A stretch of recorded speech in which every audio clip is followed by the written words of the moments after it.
One of the most powerful tools in the Desmos calculator is lists. If we define a list L with square brackets from -4 to 4, we are creating a list of 9 elements, increasing by 1 from -4 to 4. To start using this new list, let's plot the coordinates 1, L.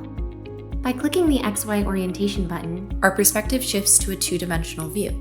We can see 9 points with an X value of 1 and Y values ranging from -4 to 4. Now, what would happen if we changed to LL? Notice we still have 9 points, but now each one represents a pair of equal values, forming a line from -4, -4 to 4, 4.